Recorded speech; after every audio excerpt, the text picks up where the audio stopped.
ሰላም ሰላም ውድና የተከበራችሁ የቻናሌ ቤተሰቦች በሙሉ እንዴት ናችሁልኝ? እኔ ጋር እግዚአብሔር የተመሰገነ ይሁን በጣም ሰላም ነኝ። በመላው ዓለም የምትገኙ ውድ የሀገሬ ልጆች በሀገር ውስጥም በውጭም የምትገኙ ባላችሁበት ሰላማችሁ ብዚት ይበልልኝ። እንግዲህ ዛሬ በአዲስ ቪዲዮ መጥቻላችኋለሁ እህቶቼ። እውነት ለመናገር ማለት ነው አንድ የሚያሳዝን ቪዲዮ አይቼ ነው ማለት ነው። በተለይ በእኛ አረብ ሀገር በምንኖር እህቶች ላይ ነው። በጣም የተሰማኝ ስሜት አለ እህቶቼ። ሁላችሁም ስደት ስትኖሩ ታውቁታላችሁ። መቸገር አለ፣ መከፋት አለ፣ ብዙ ነገር አለ። በቤተሰብ ደግሞ ሀዘን፣ ብቻ ስደት ብዙ ነገር ነው የሚያሳየው ማለት ነውና አንዲት እህታችን እንግዲህ በስራ ማጣት ምክንያት ራሷን አጥፍታለች።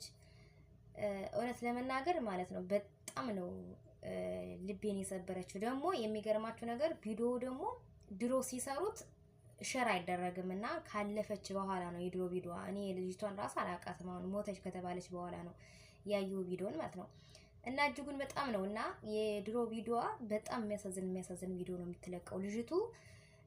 እንትን አላለችም እንጂ እርዱኝ፣ ቸግሮኛልም እንዲሁም በቃ ሰው ያስፈልገኛል ብላ ነበር። ግን እንደዚህ አይነት ነገሮች ስናይ አብዛኛው እኛ ማለት ነው ያው ምንድነው የምናስበው፣ በቃ አመል ነው የተለመደ ነው ተብሎ ነው የሚታለፈው። ማንኛውም ሰው ማለት የራሱ የሆነ ብዙ ነገር ሁሉም ራሱ ብሶተኛ ስለሆነ ስለዛ ሰው ምን ሆና ነው ብሎ የሚያስብ የለም። እንዲህ አልፎት ነው የሚሄድ ሁሉም ማለት ነውና በኋላ ነው ቪዲዮዋን ሳይ ማለት ነው በጣም ነው የምታሳዝነው። አብዛኛው ቪዲዮዎች እያለቀሰች ነው በቃ እንደከፋት ብቻ ሰው እንደሚያስፈልጋት ነው በቪዲዮዎቿን የምትሰራቸው ቪዲዮዎቿን ማለት ነው።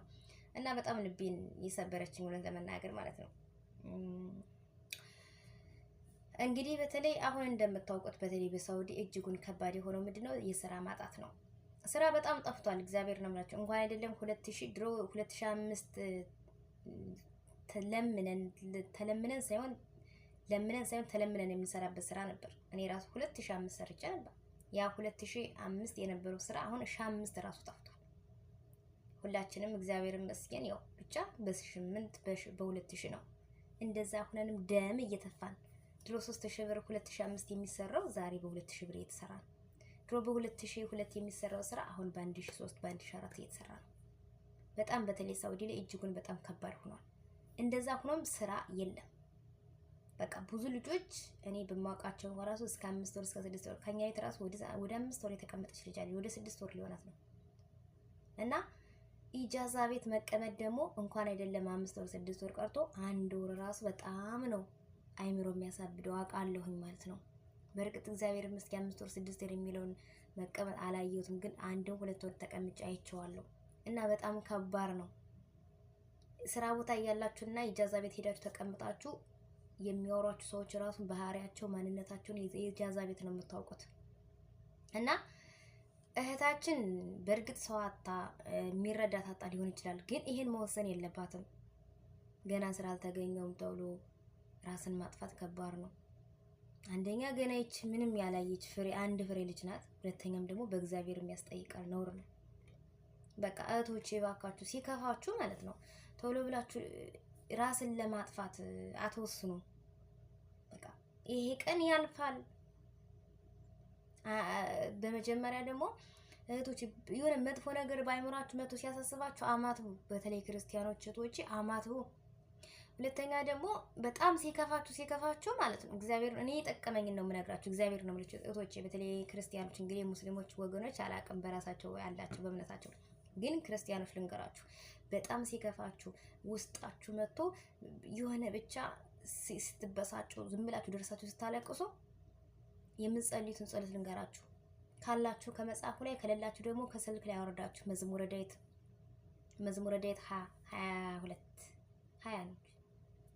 22 እግዚአብሔር እረኛዬ ነው የሚለው መዝሙረ ዳዊት ጸሎት ጸልዩ 3 ጊዜ ወይም 7 ጊዜ ደጋግማችሁ ደጋግማልና ሰላም ለኪ። ከዛ ደግሞ በልዑል እግዚአብሔር መጠጊያዬ ነው የሚለው መዝሙር 97 ጊዜ። እንደገና ደግሞ መዝሙር 34። በቃ እነዚህን ጸሎት ስትጸልዩ በአእምሮአችሁ የመጣው ነገር በሙሉ ብቻ ምን ልበላችሁ ብቻ የሆነ መቼም የሰው ልጅ ሆኖ የማይፈተን የማይቸግረው የለም አይደለም። ብቻ ምን አለፋችሁ እህቶቼ እነዚህን ጸሎቶች ቢያንስ እንደው በጣም ደካማ ከሆነ እነዚህን ጸሎቶች ጸልዩ፣ ጸሎት አድርጉ ተንተባተውኩ ማለትና እህቶቼ እውነት እንጂ ለማን አባቱ ብላችሁ ነው ደግሞ ለዚህ ዓለም ለዚህ 50 ዓመት ለማትሞላ ዓለም እንዴት በእግዚአብሔርስ ፍርድ ከባድ እኮ ነው። የሰማዩን ነው ማየት ያለባችሁ። ይቺ የምድሯ እኮ ማለት ነው። አሁን እኮ ድሮ እስከ ስንት ዓመት የሚኖርባት አሁን እኮ 20 ዓመት ራሱ ለመኖር እኮ ከባድ ሆኗል። 10 ዓመት ራሱ ስንቶቹ ወጣቶች ናቸው ዝም ብለው የሚረኩ። እንኳን አይደለም ራሳችሁን አጥፍታችሁ እንደው ዝም ብለን እየጠፋን አይደል እንዴ? በሰው ሀገር በጣም ከባድ ነው። ቤተሰብ የለው ሰው፣ ስራ የሌለው ሰው፣ ማንም አይዞሽ የሚል ሰው በጣም ይከብዳል። እንኳን አይደለም ብር ሳይኖር ስራ ሳይኖር ብር ተይዞ ራሱ በጣም ይከፋል። በተለይ እኔ ራሱ አንዳንድ ጊዜ ራሱ እዚህ ስራ ቦታ እንኳን ብዬ ምን ነው ወንድም በኖረኝ ምን ነው እህት በኖረኝ ብዬ አውቃለሁኝ። ምክንያቱም ሰውን ስታስቡት ማለት ነው፣ ሰውን ስታዩት በጣም ከባድ ነው። እንኳን አይደለም ገንዘብ ሳይኖር ግን ቢኖርም ባይኖርም ግን ማለት ነው እንደዚህ ራስን አሳልፎ መስጠት ማጥፋት ጥሩ አይደለም። እህቶቼ ሁላችሁም ማለት ነው ጸሎት አድርጉ። በቃ 2 ሰዓት ከምታለቁስ ግን 30 ደቂቃ ለፈጣሪያችሁ አልቅሳችሁ ተናገሩ። እግዚአብሔር መልስ አለው። ሁሉም በሚያምንበት እምነት መልስ አለው ብዬ ነው። ምሳሌ በእኔ በማመልከው አምላክ በጣም መልስ አለው። ሁላችን ነው ራስን ለማጥፋት በቃ የኛ ቀን አይደለም ብለን ማለት የኛ ቀን አይደለም በቃን ህይወት ደግሞ ሰይጣን ክፋቱ የድሮውን ብዙ ነገር ያሳለፋችሁ አምጥቶ በቃ አንቺ አትረቢም፣ አንቺ እንደዚህ ነሽ፣ ዝም ብለሽ ብታጠፊ ነው፣ ዝም ብለሽ ብትለቀቂ ነው፣ ዝም ብለሽ ብትሄጂ ነው የሚል ነገር አይምሯችሁ ነው የሚያመጣ። ኖ ማለት አለባችሁ ያንን ሰይጣን ኖ። እግዚአብሔር አለኝ፣ እግዚአብሔር መከታዬ ነው፣ እግዚአብሔር መሸሸጊያዬ ነው፣ እግዚአብሔር መደበቂያዬ ነው ብላችሁ ሰይጣንን ማሳፈር አለባችሁ እህቶች እንጂ ብዙዎች አሁን ባይምሯቸው በመጣ ነገር በቃ በጆሮአቸው ሾክ ሲላቸው ሰይጣን ሄደው በገመድ ስንግ ሄደው ይሄን መድኃኒት ቃም እያደረጉ ብዙ እህቶች እያለቁ ነው። ብዙ ሰዎች ደግሞ ብዙ እንትኖች አብዛኞቹ ብዙ ንጹህ ልጆች እንትን ሳቂታ ልጆች የሚባሉ ልጆች ደግሞ ማለት ነው በጣም ነው የሚከፋቸው። ግን ሲስቁ ከሰው ጋር ሲገናኙ ይስቃሉ፣ ይጫወታሉ። ነገር ግን ውስጣቸው በጣም ብዙ ነገር ያለባቸው ናቸው። ግን ለሌላ ሰው ግን እሷ እኮ ጨዋተኛ ናት፣ እሷ እኮ አይከፋትም ተብሎ ነው የሚታሰበው። እንደውም እነዛ ሰዎች ናቸው በጣም የሚከፋቸው። ይቺ ልጅ አንድ ጃዛ ቤት ውስጥ ነበርና ልጅቷ ወዲያውም ትስቃለች፣ ወዲያውም ደግሞ ታለቅሳለች። እና ታዲያ ትናንትና አንዷ ጓደኛ የመጣች እና ሞተች ስትለኝ አላስታወስኳት ነበረ በሰዓቱ። ነገር ግን ቲክቶክ ስክሮል ሳደርግ መጣች።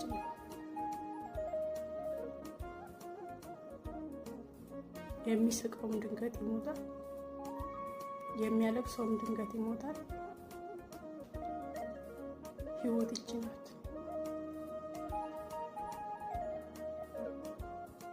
እና እቺ ልጅ አሁን ቲክቶክ በሙሉ እሷ ብቻ ሆናለች። ስታለቅስ ምን አስለቀሰሽ ብሎ ያልጠየቃት ህዝብ ዛሬ ፖስቷታል።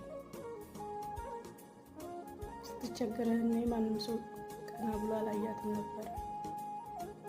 በተለይ ደግሞ ኢጃዛ ቤት ውስጥ ሆናችሁ መከብሩ ስታጡ ባለ ኢጃዛ ቤቶች ራሱ እንዴት እንደሚያው በጣም ከባድ እና ያው እቺ እህታችን እንግዲህ ያው ታውቃታለች። አንድ ኢጃዛ አብረው ኖረዋል መሰለኝ። እንግዲህ ያው ስለሷ ያለችው ነው እንደምትጫወት እንደምትስቅ ነው።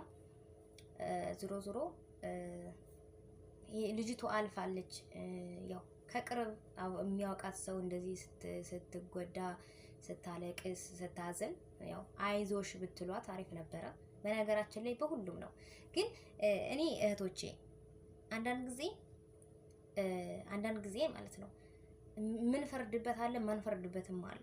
አንዳንድ ሰዎች ስራ ሲመጣላቸው ማርያምን ነው ማለት ነው። በዚህ ያጋጠመኝ ነውና እኔ ራሴ ስራ ቁጭ የሚል ሰው በጣም ነው በቃ እጨነቃለሁ። ያ ሰው የተቀመጠው ሳይጨነቅ እኔን የሚጨነቅ ለምን ቁጭ ብዬ እንዴት ጭንቀትን ማለት እበዱ የሆነ በቃ ታነቁ ነው ማለት አይደለም። ብር ኑሯችሁም ራሱ ማለት የሆነ በቃ የሚያሳብዳችሁ የሆነ ባይምሯችሁ ሌላ የድሮውን ያለፋችሁበትን ብዙ ነገር እንደውም ድሮ የበደላችሁን ሰው ሁሉ አእምሮአችሁ አምጥቶ ማለት ነው ያስቀምጥላችኋል። የበደላችሁን ሰው ሁሉ ከድሮ ገና በቃ ከተወለዳችሁ አንስታችሁ ያያችኋትን ስቃይ እያመጣ ሰይጣን በጆሮአችሁ በቃ በዛ ደግሞ ስበብ ታለቅሳላችሁ። በዛ ደግሞ ከዚህ ሁሉ እኔማ ከዛ ጀምሮ ነው ተሰቃይ ነው ከእንግዲህ ምን ልራባ ምን ሊያምርብኝ እያለ እያሳሰበ ሰይጣን ከዛ በኋላ እናንተን የማይሆን ውሳኔ እንድትወስኑ አድርጎ ህይወታችሁን ያሳልፋል ማለት ነው። ሰይጣን ደግሞ አሳልፎ ለእግዚአብሔር እኮ አንተን እንትን አትልህም ብሎ በፍርድ እንኳን ራስ በሰማይ እንኳን ራሱ እንዳታርፉ ነው የሚያደርግ። እና እህቶች ተጠንቀቁ። እህቶች ጸሎት አድርጉ። በተለይ ቲክቶክ ላይ እየወጣችሁ ከምትጨፍሩ ጸሎት አድርጉ እህቶች። እኔ በነገራችን ላይ በሌላ ቪዲዮ ሰራላችኋለሁ አሁን በዚህ ጉዳይ ስለመጣው እንጂ የጸሎት ጥቅሙን በቃ እናንተ በቃ በተለይ ሴት ልጅ ከእግዚአብሔር ጋር ነው በቃ መኖር ያለባት። ያው ሁሉም ወንድም ነው ግን ቢሆንም ግን ሴት ልጅ ለእግዚአብሔር እንትን ናት፣ ቅርብ ናት። ያ ማለት ምንድነው? ሴት ልጅ በእያንዳንዱ ነገሮች እንባ አላት። እግዚአብሔር ደግሞ እንባን ያያል። ጸሎቷ ራሱ ለሴት ልጅ ተሰሚ ነው። እኔ እግዚአብሔር ነው የምላችሁ እህቶች፣ ተው ራሳችሁን አጥፍታችሁ ለማን አባታው ብላችሁ ነው ራሳችሁን የምታጠፉ? አይክፋችሁ ደግሞ ቢኖራችሁም ባይኖራችሁም ሰውን ማለት ነው ሰውን አይደለም አይለይታ የምታረጉ እግዚአብሔርን በቃ ቢኖራችሁም ባይኖራችሁም እያመሰገናችሁ ሰይጣንን ማሳፈር አለባችሁ። ሰይጣን በዚህ አለ፣ ሰይጣን በዚህ አለ። እግዚአብሔር ሰይጣን በሁሉም ነው ያለ። ሰይጣን በቃ ሰይጣን የሰው ልጅ ለማጥፋት ቢችል ከምድር ላይ እንዳለ የሰው ልጅ ቢያጠፋ ደስ ባለው አይችልም እንጂ የእግዚአብሔር ልጆች የሆኑትን በሙሉ በተለያየ መንገድ እያጠመደ ግን እኛ ሰዎች ግን ስለ ሰይጣን አሰራር አልገባንም። መቶች ስላልገባን ነው እንደዚህ ሆነን የቀረነው። ስለዚህ በዚህ መጥቶ በዚህ መጥቶ ሰይጣን የሆነ ነገር ሲያሳስባችሁ ኖ እግዚአብሔር አለኝ መመኬ እግዚአብሔር ነው ብላችሁ ማሸነፍ አለባችሁ እንጂ ራሳችሁን አሳልፋችሁ ለሰይጣን የሰይጣንን ሐሳብ ጆሮ አትስሙ። ይቺ ልጅ አሁን ማን ነው የሚጎዳው? እሷ ተንከራታ ቤተሰብ በእርግጥ መቼም የዘላለም ጸጸትም እናት አባት ነው። ቢሆንም ግን ያው ማንኛውም እግዚአብሔር ደግሞ ማለት ነው ለእናት አባት የሚያስችለውን ልብ ይሰጣል። ግን እሷ ናት የተጎዳችው። ይሄ ሁሉ ቀን ያልፋል። ስራ ደግሞ ብሎ አንድ ቀን እግዚአብሔር ትዕግስትን አይቶ እግዚአብሔር ደግሞ ይሰጣል። በነገራችን ላይ አይቶች ስራ አንደኛ ጸሎት አድርጉ፣ ሁለተኛ ደግሞ በቃ ለእግዚአብሔር አሳልፋ ይሄን ስራ ስጠኝ፣ እንጀራዬን ስጠኝ ብላችሁ ጸሎት አድርጉ፣ ተሳሉ። እኔ እግዚአብሔር ነው የምላችሁ ስለት በጣም አሪፍ ነው። ተሳሉ። በቃ በእምነታችሁ ጠንካራ ሁኑ። ኢጃዛ ቤት ቁጭ ብላችሁ ቢያንስ እንግዲህ 24 ሰዓት ቁጭ ከምትሉ ቢያንስ 2 ሰዓት 3 ሰዓት ጸሎት አድርጉ። ከእግዚአብሔር ጋር ተነጋገሩ፣ ስገዱ። በተለይ ስግደትን ተማሩ። በቃ ለእግዚአብሔር እየሰገዳችሁ ጸሎታችሁን እያረጋችሁ ጠላታችሁን ተዋጉ። ጠላታችሁ ደግሞ ማን ነው? ሰይጣን ነው። በቃ የሰው ልጆችን እንደዚህ ተስፋ እያስቆረጠ ህይወታቸውን ለማጥፋት የሚያደርስ ማን ነው? ሰይጣን ነው። ብዙ ነገር አለ ደግሞ የማታውቁት ብዙ ነገር አለ። በሌላ ነገር ወደ እግዚአብሔር ስትቀርቡ ነው ጠላታችሁንም ወዳጃችሁንም የምታውቁት እህቶቼ እንጂ ሰይጣን ባመጣው ነገር ሾክ እያላችሁ ራሳችሁን በማይሆን ነገር አትወስኑ። ማንኛውም ነገር ማለት ነው። ስራም ስትገቡ እግዚአብሔርን ጠይቁ። መንገድም ስትሄዱ እግዚአብሔርን ጠይቁ። ትዳርም እንኳን ሲመጣላችሁ ራሱ ይሄ ሰው ይሆነኛል አይሆነኝም ለወደፊት ዘላቂ ይሆናላችሁ እግዚአብሔርን ጠይቁ። ልጅም ስትፈልጉ እግዚአብሔርን ጠይቁ። በቃ በእያንዳንዱ ነገር እግዚአብሔርን መጠየቅን አትርሱ። በራሳችን በምንወስነው ውሳኔ ግን እንደምታዩት እንሆናለን ማለት ነው። ብዙዎች በራሳቸው ወስነው ነው እግዚአብሔርን ስላላስቀደሙ ነው ህይወታቸው ሁሉ ያልሆነ ሆኖ የቀረው። ብዙዎች ደግሞ ጥቂቶች ደግሞ እግዚአብሔርን አስቀድመው ህይወታቸው ልክ እንደዚህ መብራት ብርሃን ይሆናል። በእያንዳንዱ ነገር እግዚአብሔርን አስቀድሙቶች ራሳችሁንም ቤተሰባችሁንም ሁሉ ነገራችሁን አሳልፋችሁ ለእግዚአብሔር ስጡ።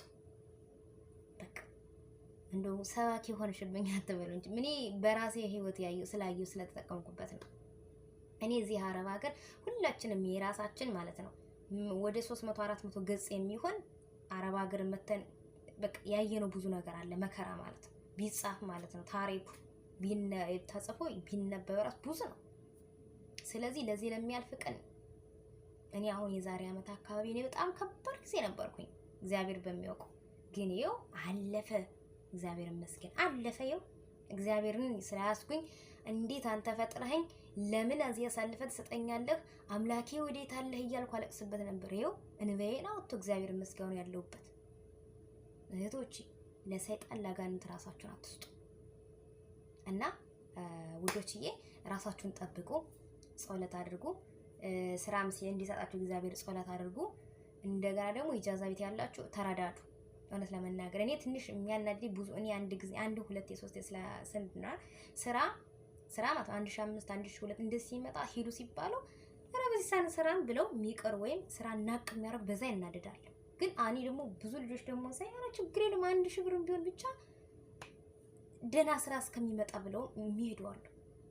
በእርግጥ አሁን ሳውዲ ላይ ማለት ስራ በጣም ጠፍቷል። በጣም ያስፈራል ማለት ነው። የሴት ስራ በጣም ያስፈራል ጠፍቷል። እና እህቶቼ ውዶቼ ራሳችሁን ጠብቁ። ይሄ ቀን ይሄ ሁሉ ነገር ያልፋል ውዶቼ፣ ሁሉም አላፊ ነው። እናንተ ደህና ከሆናችሁ ገንዘብ ወረቀት ነው። በቃ ገንዘብ ማለት ወረቀት ነው። ይሄ ልብስ እንኳን ይቆያል ይጠቅማል ብታስቀምጡት። ገንዘብ ግን ንፋስ ነው። ዛሬ ተገይቶ ነገ የሚበር ነው። ነገ ደግሞ የምታገኙትን እጥፍ አድርጋችሁ።